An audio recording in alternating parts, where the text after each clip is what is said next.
chega com as moscas. Teu coração, porque preciso de obedecer ao Senhor todos os dias. Que Deus vai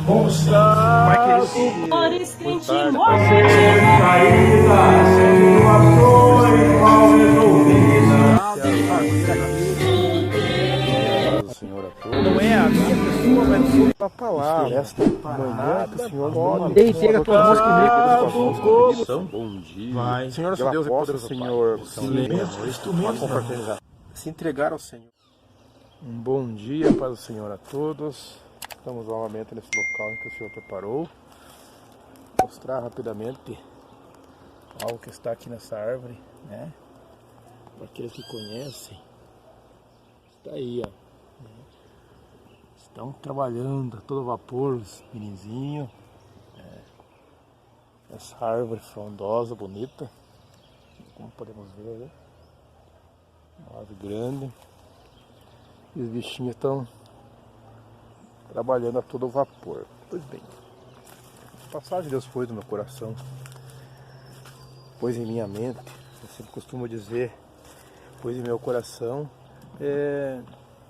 no sentido de costume, mas a obra de Deus pôs em minhas mãos, nas tuas mãos, para fazer, por assim dizer, ela deve ser feita, né? Essa é a verdade. Se formos esperar sentir no coração, como eu costumo dizer, né? Às vezes tem pessoas que precisam de um conselho, uma palavra de conforto, e não no sentido de Deus. Se Deus mandou amar, amemos. Mandou pregar, preguemos. Mandou orar pelos enfermos, oremos. Se esperarmos sentir algo, né, muitas pessoas ficarão à mercê, ou seja, pessoas que parecem ser fortes, pessoas que não querem saber do Evangelho, elas só parecem ser fortes. São como ovelhas fora de um aprisco. Uma hora ou outra vão perecer. Pois bem, a passagem que Deus pôs no meu coração, né, dando costume, né, pôs em minha mente nessa manhã, preparou, vamos dizer assim. Em Tito 2, versículo 11, diz assim, ó: porque a graça de Deus se há manifestado, trazendo salvação a todos os homens. A epígrafe diz: a graça da salvação há de manifestar-se a todos, e Tito deve falar nela, né? Versículo 12, ó: ensinando-nos que, renunciando à impiedade e às concupiscências mundanas, vivamos nesse presente século sóbria e justa e piamente, aguardando a bem-aventurada esperança e o aparecimento da glória do grande Deus e nosso Senhor Jesus Cristo, o qual se deu a si mesmo por nós, para nos remir de toda a iniquidade e purificar para si um povo seu especial, zeloso e de boas obras. Fala disto e exorta e repreende com toda a autoridade, ninguém te despreze. Uma passagem curta, né? Até, mas é uma exortação em que Deus nos dá hoje. Vamos falar sobre o temor. Você teme algo em tua vida? Eu quero dizer para você que quando você está de joelho perante Deus, de joelho entregando nas mãos dele em oração, qualquer coisa que seja, você pode estar de pé diante de qualquer coisa, porque você está de joelho de um Deus que está pelejando por você, né? Um Deus que move céus e terra se preciso for. Mas a tua obra, né, aquilo que você põe nas mãos de Deus, Ele irá fazer aos princípios dele. É interessante notarmos, amados, que, como eu falei no início, né, sobre temor. O que é temor? É ter medo de se arriscar, é ter medo de se machucar. Medo. Quem nunca teve medo? Eu quero dizer para você que, entre aspas, o temor é bom, né? Pisar demais no acelerador do carro, né? subir em um local alto sem uma segurança, né, um cinto que seja. Medo, ali é bom. Mas quando o medo se torna algo em que fazer a obra de Deus, falar do amor de Cristo, aquele que precisa, aquele que necessita, ele se sobrepõe à vontade de Deus, aí ele é ruim. Então esse medo que é muitas vezes, onde sentimos porque somos falhos, ele impede a obra de Deus. Veja que no versículo 12, ensinando-nos que renunciando à impiedade e à concupiscência mundanas, as vontades do mundo, vontades desenfreadas, né?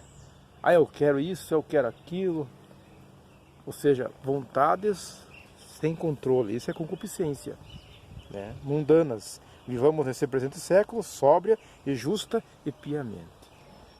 Vivamos hoje no presente, como diz aqui, sóbria, ou seja, analisando, né, percebendo a nossa volta, que o inimigo tem muitas vezes tentado nos derrubar, tentado fazer com que você caia.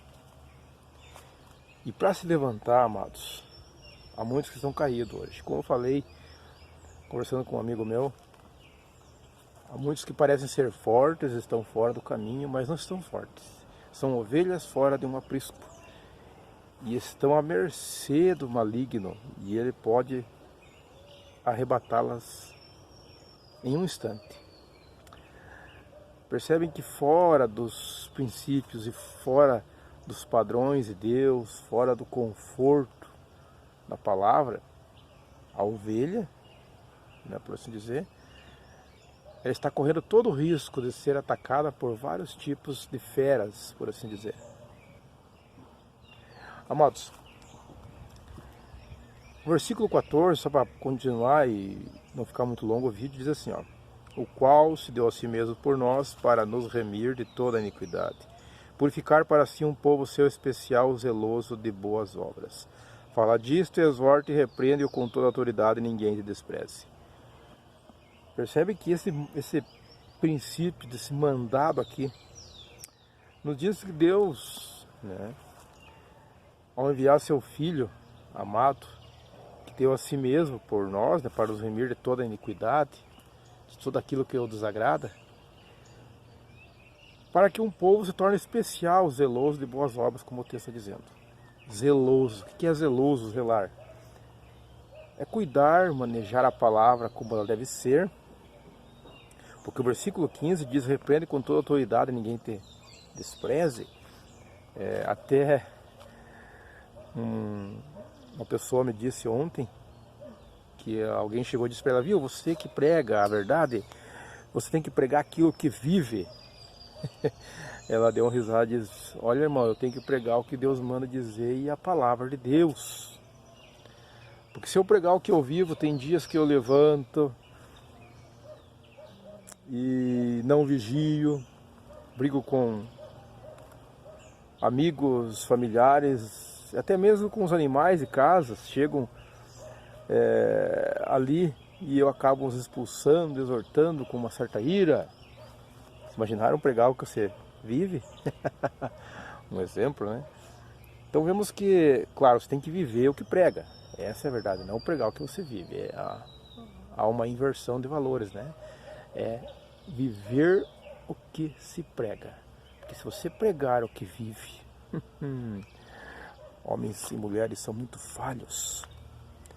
Amados, para que você tenha essa autoridade, né, você tem que estar firmado no Evangelho. Se você não tiver essa autoridade, agindo no temor do Senhor, percebe que o temor, como eu falei no início, ele pode ser bom ou ruim, né? Como eu falei, se o temor for bem aplicado e gerenciado em minha vida e tua vida, ele é bom. Se você teme de fazer algo que pode denegrir a imagem de alguém, que você pode sofrer um dano até com a tua vida, é bom. Mas quando você teme de fazer a obra de Deus, pensando, será que vou ser bem aceito? Será que vão me ouvir? Dúvidas no coração, como dizem, né? Não, assim não funciona. É zeloso e de boas obras, zelar pela palavra, zelar pela verdade do Senhor. Quando diz zeloso, zelar pela palavra, sim, ter um cuidado e boas obras, ou seja, como eu falei já hoje, viver o que se prega. Se você pregar o que você vive, tem muitos pregando o que se vive. Tem muitas pessoas. Então o temor, como eu falei já no início, é o princípio da sabedoria, entre aspas, né? Pois bem, que Deus possa falar mais no coração de cada pessoa que está me ouvindo. O texto, desde o 11 ao 15, nos fala sobre ter essa autoridade, sobre vigiar, sobre pregar, sobre falar do amor de Cristo, ao qual se deu. Não é à toa que na primeira passagem de Tito, capítulo 1, versículo 9, diz assim, né? Retendo firme e fiel a palavra, que é conforme a doutrina, para que seja poderoso tanto para admoestar como a sã doutrina, como para convencer os contradizentes. Ou seja, convencer pela palavra. Não há outro meio termo, né? Não há outra maneira. Essa passagem de Tito é muito interessante e nos instrui. Se você tem o temor, não tema. Segue adiante, porque Deus é contigo, para que você possa convencer aqueles que muitas vezes vêm à afronta contra a palavra de Deus. Você tem que estar firme na rocha que é Jesus. Se você estiver firme, como eu falei no início, de joelhos aos pés de Deus, está de pé diante de qualquer batalha. Alguns dias escutei uma pessoa dizendo, e achei bem interessante. Peguei para mim, você pode pegar para você. Se alguém perguntar para você, do que você tem medo, o que você teme? Ah, eu temo que o céu caia sobre mim. Como o céu não pode cair sobre nós, então você não teme a nada. Essa é a verdade. Se o céu, que é o temor que você tem, não vai cair, então você não teme nada. Que passagem interessante, né? Pois bem, obrigado. Foi essa palavra que colocou no meu coração, a passagem de Tito, né? Que reservou para essa manhã para nós, né? Em nome de Jesus, que o Senhor possa destruir sabiamente de como agir no dia a dia e não temas. Deus é contigo nesta manhã. Põe tudo nas mãos dele e ele já agiu em teu favor. Senhor, nosso Deus e poderoso Pai, obrigado, Senhor, por preparar este momento, esta manhã, para estarmos aqui, nesse local, para te adorar e te exaltar. Abençoa essa pessoa que está assistindo, ó Senhor. Abençoa a sua vida, o seu lar, ó Deus, aonde ela estiver. Para que a graça, a misericórdia esteja sobre sua vida, Senhor. Para que ela possa enxugar as suas lágrimas. Aonde ela estiver no seu trabalho, em seu lar, ó Deus, homem, mulher, criança, que possam ser alcançados pelo Senhor neste momento. E como o Senhor pôs essa palavra em nossa mente para transmitir essa manhã de Tito, que possamos ser um povo zeloso de boas obras, que maneje bem a palavra, esta é a verdade, com a autoridade do Senhor. Que essa pessoa que está me assistindo possa vir ao Senhor, que ela possa se voltar ao Senhor, que não há outro caminho e não há outro meio de salvação a não ser em Cristo Jesus. Senhor, obrigado por esta manhã. Para que essa pessoa que está guiando as suas mãos comigo se entregue ao Senhor humildemente, escrevendo seu nome, pedindo para escrever seu nome no livro da vida, Senhor. Em nome de Jesus. E que essa que se distanciou do Senhor possa se voltar novamente, porque não há outro caminho. Você que está me ouvindo sabe disso. Volte hoje, ainda há tempo. Em nome do Pai, do Filho e do Espírito Santo de Deus. Amém e amém, Jesus. Por permanecer até o final desse vídeo. E creia, Deus já deu a vitória. Para mim, para você, para todos aqueles que o buscam em espírito e em verdade. Em nome de Jesus. Amém.